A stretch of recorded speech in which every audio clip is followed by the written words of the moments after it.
Got some more sweet potato slips going.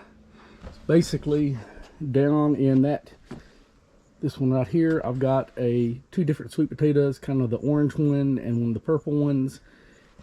And I just bury them, leaving a little bit left on the top. And they create slips. And then when they get up a decent little size like that, I just follow down with my thumb to wherever it kind of connects. Break it off. You got some roots there, and there's another one there. There's another small one there. They'll just keep making slips. Here's the orange one. And look at all those slips. Take that off.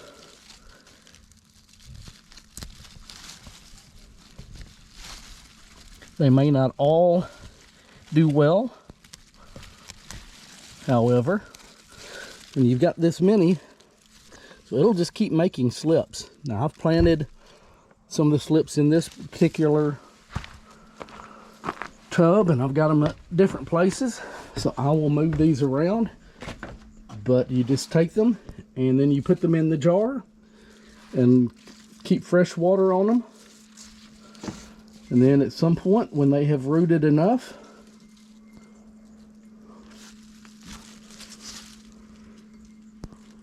and this one-handed, at some point when they have rooted enough, you plant them out. And I know that there are probably some people that are paying upwards of $1 a slip, and that's all it is. And these I bought at the store. They are organic, but I bought those at one of the little health food stores, one of each specifically for this, and I may get 30 slips per potato off of that. And then if they make halfway decent, then I get a lot more. Okay, anyway, back to water harvesting. So the setup has been working. It looks like I've got just under 100 gallons in there, so it's already usable, and usable amount. The screens that I ordered did come in, and one of the first things I need to do is make sure that it fits, make sure it's the right size. There are a couple of different sizes. Now, I probably went a little bit overboard, but I've got a reason. This is your basic screen. What you will have available is going to depend on where you are, what your needs are, and such like this. Okay, so this is TAT S12 Rain Harvesting by Blue Mountain Company. If I remember, I'll put a link down in the bottom, at least one place that I got it from.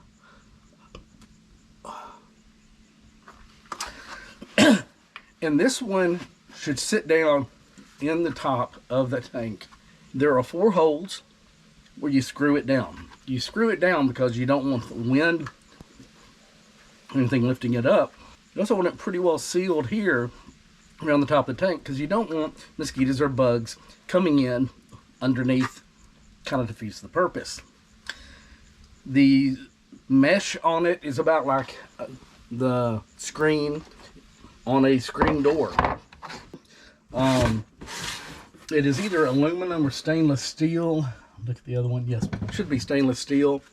So it's not going to rust. It's not plastic. It's not nylon. So, you know, pretty good mesh there.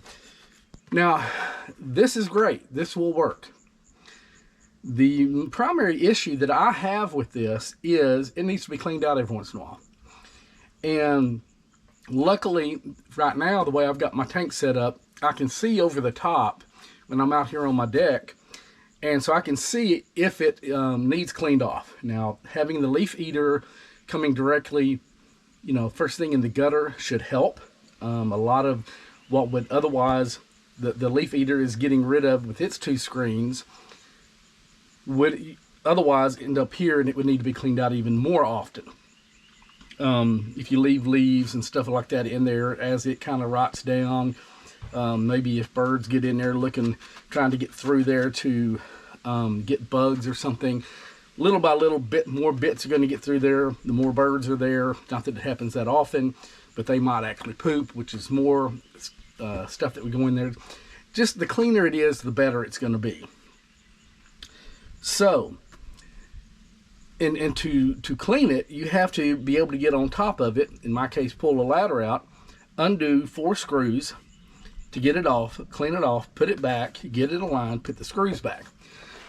So there's time, there's effort, and you're constantly screwing and unscrewing, and eventually those holes are going to get, you know, they might get too big, they might get loose or something like that, and it may take a long time, but still, it'd be better if that's maybe done once a year rather than once a month. So they also have another product. This is essentially the same screen, and what it is, once this is in place, this sits down on top of it, and it's got a little handle. It's the exact same screen, but the main point of this one is when you need to clean it, rather than having to unscrew anything, you just reach in up from the ground, and even I can do this at 5'5", pick it up, dump it out, put it back. You're done. It's not as tall. Water could go over the top. You know, some of the debris could go over and get in between there. Understand that. But if it does, you still got that screen, and that one can be, you know, occasionally cleaned out as well. So that's going to be the primary way of keeping it clean, is just whenever I see that it needs to or something, or I'll just, out of curiosity, I just pick it up, hit it on something, put it back, I'm done. Okay, so we've got this, we've got the bottom one fixed in there, we've got the top one.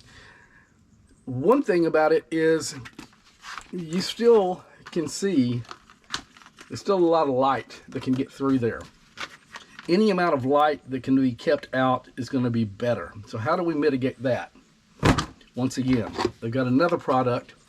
This goes in first, and it goes well below the top of the tank. So if my hand is the top of the tank, this goes in, and you notice it's got those same holes, and it lines up with the other one. What this does is 2 things. One, it blocks a lot of the light. It's not going to block all of it, but it's going to block a significant amount of the light. So that's going to help. The other thing is, if I turn it this way, you might be able to see, if I get the right angle, it's basically got kind of vents.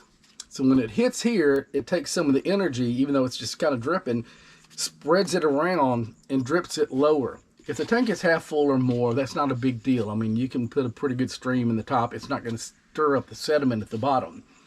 But when it's down at the very bottom, you know, you've just got a few gallons in there. It's just a few inches deep. Water dripping from the top all the way down the bottom can stir up sediment. That sediment, it's not all going to stir up. There's going to be some glues in there and stuff from the biofilms, going to hold it in place, going to hold some of the heavy metals and other contaminants. That's what it's there for. It's why you really don't want to clean the tank out any more than you have to, because all the biofilms on the walls and the sediment on the bottom, the sludge, is there for a reason. It's actually cleaning the water. But if we can keep from stirring it up, that will help. So this will also do that. So all in all, once I make sure this actually does fit, I measured and got the right one because there's 2 or 3 different sizes. This will go down. This goes on top, and you get them lined up. Then put the 4 screws in. That will be solid. It will be, there won't be any gaps around here that any bugs or anything can get in.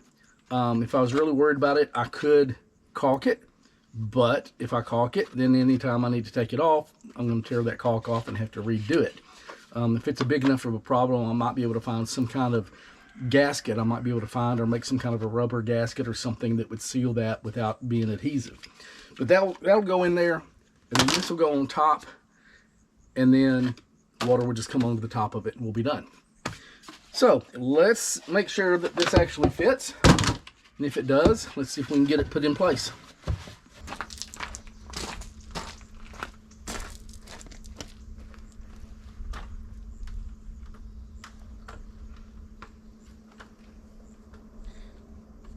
Yeah, so like, even though this is going through the top there, there's a, you know, 1/2 inch to 1 inch hole on one side or the other of it, where it's, I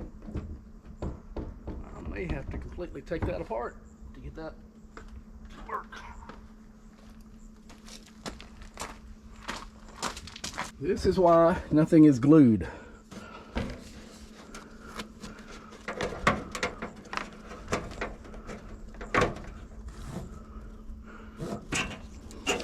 Take that strap off. This will simply come down.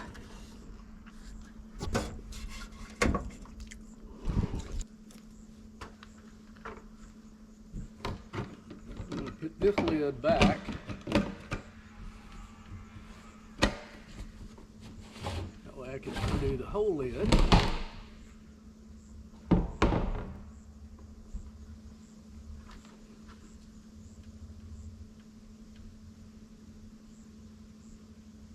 There's just a little bit of debris in there, but kind of hard to tell how clear it is because there is just a smidge of light that comes through that green, but very, very, very little. There is a ring that is bolted down or screwed down onto this.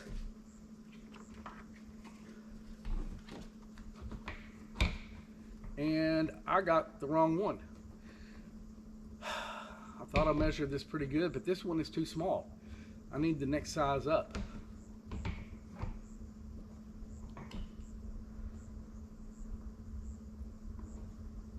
I would hate for,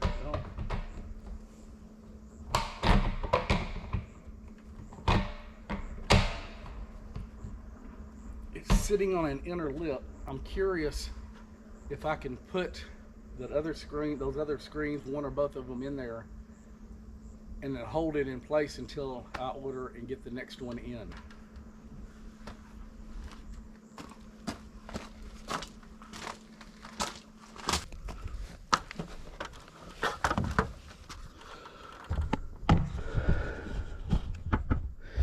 So this should be up on the top, but right now, as you see, it's kind of sitting there.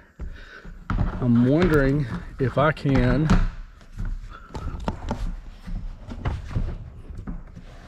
do it like that.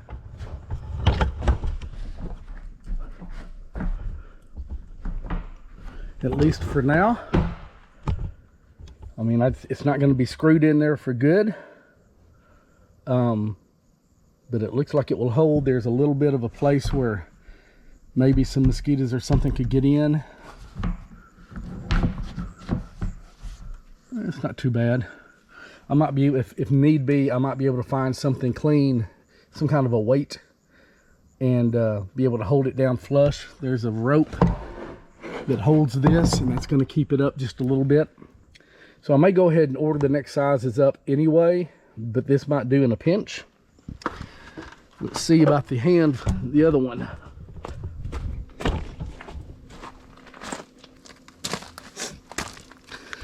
Again, they call this one a maintenance tray. Rain harvesting by Blue Mountain Company. Blue Mountain Company, Australia. So this is coming out of Queensland, Australia. And this is 400 millimeter. And I need the next size up.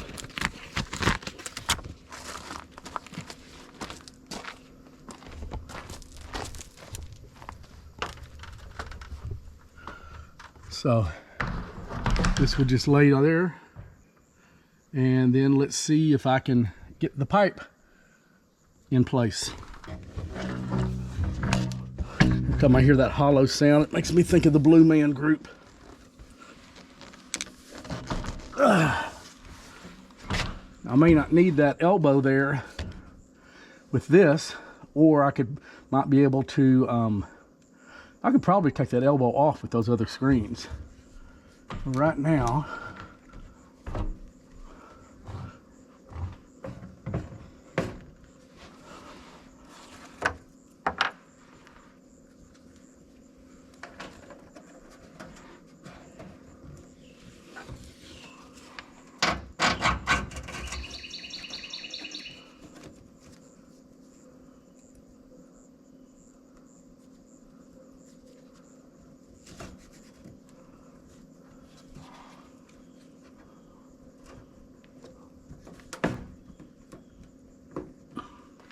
Okay, so it's held up there.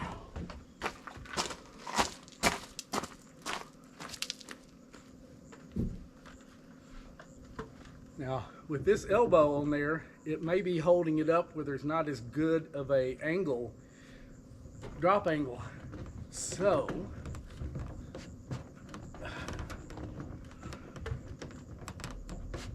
okay, I'm gonna have to take it apart there.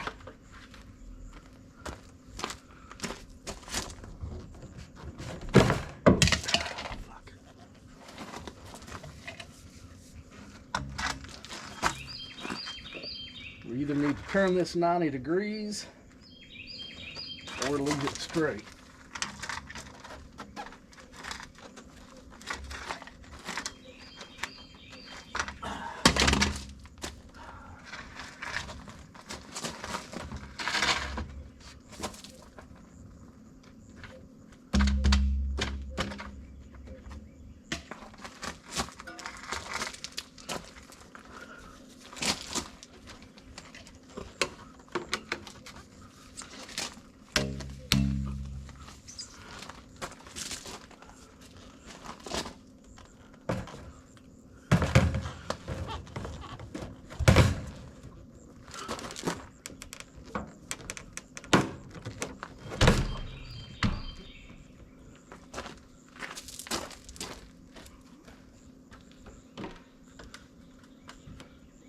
Have that dump right there, and that should be enough of a drop that it will actually open. I'm curious to see, I don't know if we'll get enough flow for it to kind of overflow or not.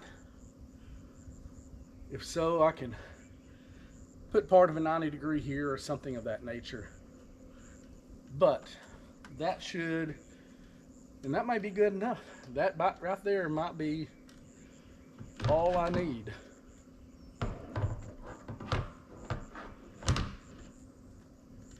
As long as it's not too much wind to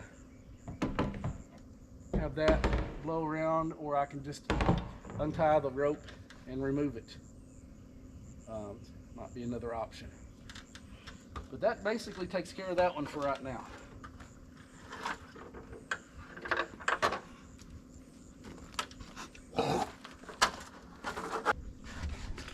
Okay. Now then, what about the IBC?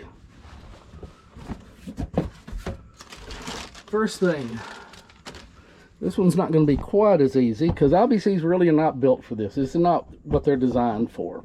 For one thing, they don't have an overflow. If you want an overflow, you're either going to have to cut a hole in it, or you're going to have to come off of the drain off the bottom and bring a pipe up to whatever height you want the overflow to be and do it that way. And I'll kind of show you that. To start at, and let's see how poor I am at measuring, see if I got this one right or wrong. So you've got your lid, and somebody had, I don't remember where I even got this, but somebody put, I may have done this, put this on there just to kind of keep bugs from getting in there, but I don't know how water's going to get into it from that. So ordered a different lid. Let's show you, with a hole already in it in a gasket. Let's make sure this fits, because there are a couple different sizes of lids for IBC totes, at least. Okay, so that fits. Now,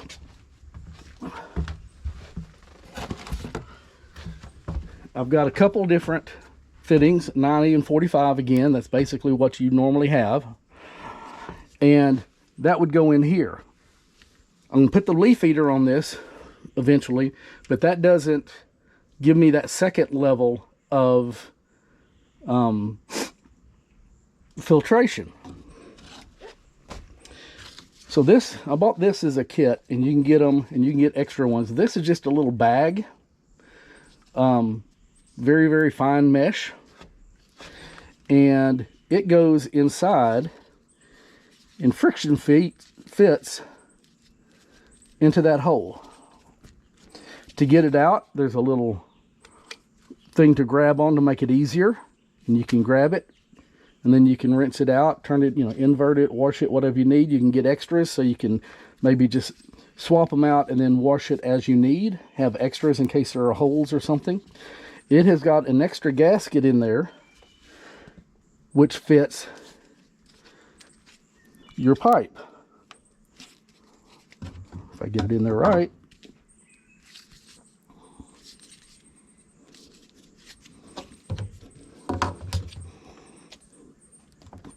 So there's a snug fit, and then you just need to go from your gutters or wherever you're collecting from into this. I don't believe this is a 3-inch. This is probably about a 2.5.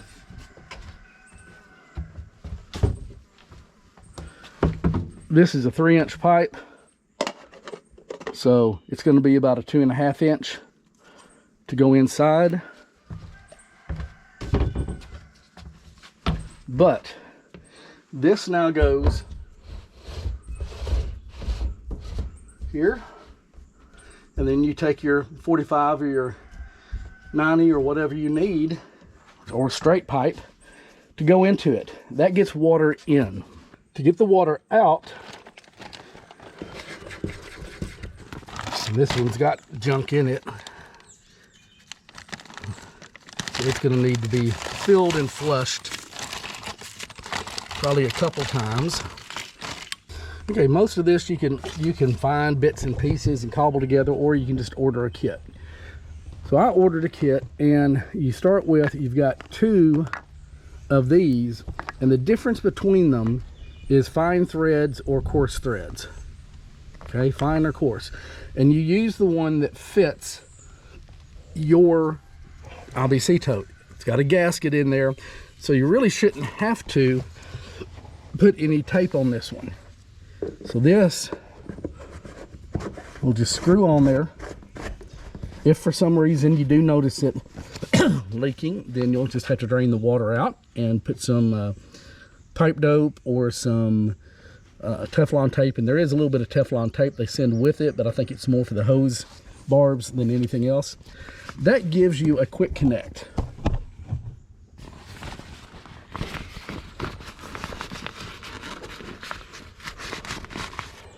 Okay, that quick connect goes to this, and I remember these on the farm and stuff a lot. It's got a couple little cam locks. You can go in there, you do this, it's locked, and you're done. If you want to unhook it, you just do this. Now, on this particular one, they've given what appears to be about a 3/4 regular water hose, and you could use that, but if you don't have, hook up a water hose and leave it hooked up all the time. I don't want to do that because I want to be able to turn it on and off. Now, they do give you this little nipple that could go possibly straight on there, but again, you don't have any way to turn that on or off. And that has got a connector for, I think, a different kind of quick connect hose or something. And you've got a plastic version of a press-on shark bite kind of thing for a water hose. But I think they also give you a ball valve. Ball valve has got a gasket in it. Shouldn't need any tape for that. So if we place this ball valve on there, and the good thing is it really doesn't matter which direction, where this is, because you can put this in any direction. I would probably not want it there. Probably want it about 90 degrees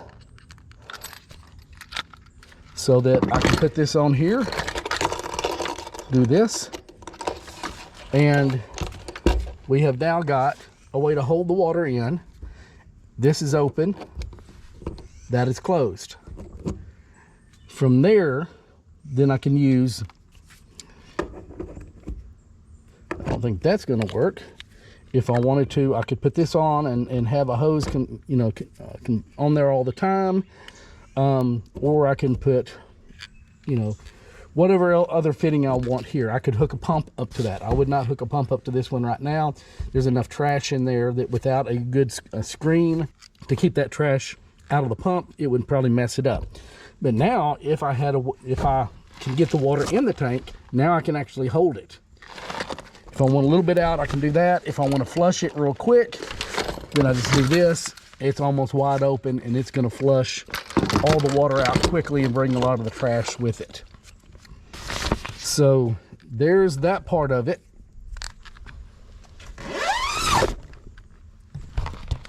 So the next part for this one is how to get the water from here down to there.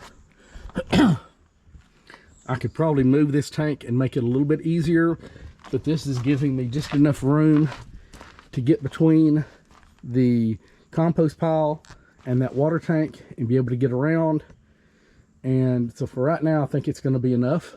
That's just going to where it's going to need to be. I was talking about an overflow. Now, the whole idea, of course, of the overflow is I don't want it backing up into the guttering system or wherever, you know, if it's not completely watertight, it could back up. If it is watertight, if it's not, then it's going to overflow. It's going to get all over this and stuff. Normally you want an overflow when you get, you know, about 90-95% full, you want it to overflow out. So I could cut a hole someplace and put one, or I could extend this pipe, and it needs to be close to the same size as the input. Because you want to be able, when it's full, you want as much water as going in to be able to come out, and then direct it someplace. I could bring that pipe out with maybe some Schedule 40 and bring a riser, watertight riser, up to however high I want it, and then put a 90, a 180 or something, and so that whenever the water gets up to here, then it would go overflow on an external pipe to wherever I want it to go without having to modify the tank, cut any holes or anything of that nature. That will if I start getting to the point that this is getting full and it needs an overflow, I can either do that, or I can just open it when I know rain's coming, take enough out that it should not overflow. Again, these are not designed for rainwater harvesting in mind, so you have to redneck it, or I'm still finding screws dropped by the gutter guys. Whereas these tanks,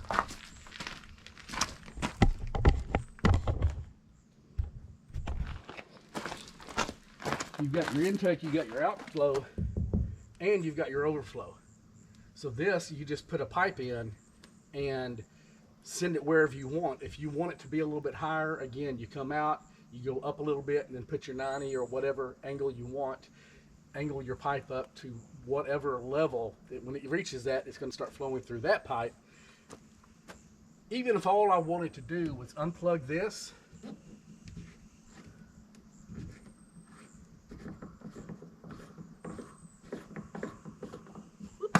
and leave it open so it could just overflow and do nothing else, I would still need to put some screen over this to keep the mosquitoes and the bugs and stuff from getting in there.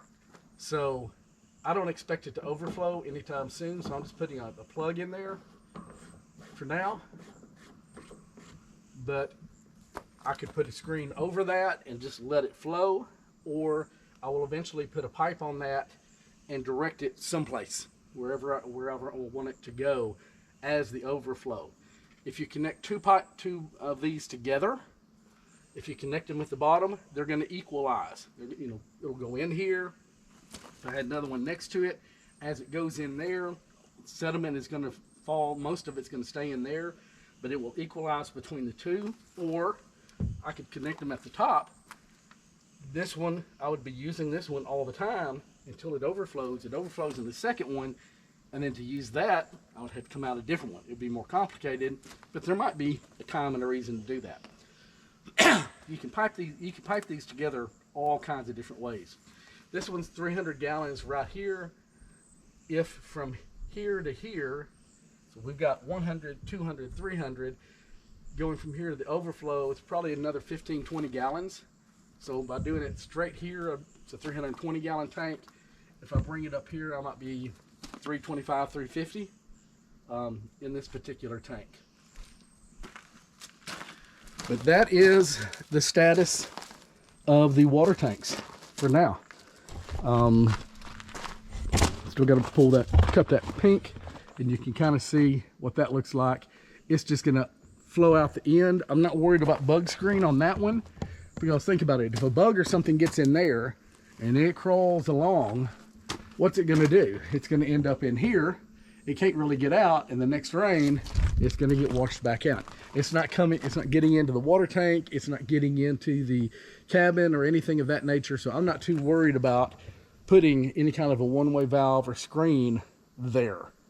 The only concern really is if there's so much water coming through on an absolute gully washer that it jets out and overflows, and that'll just be water that I miss. And if it's raining that much, I'm getting quite a bit anyway. If it becomes a big enough problem, I can put something to kind of slow it down and keep it from overrunning. Not that big of a deal.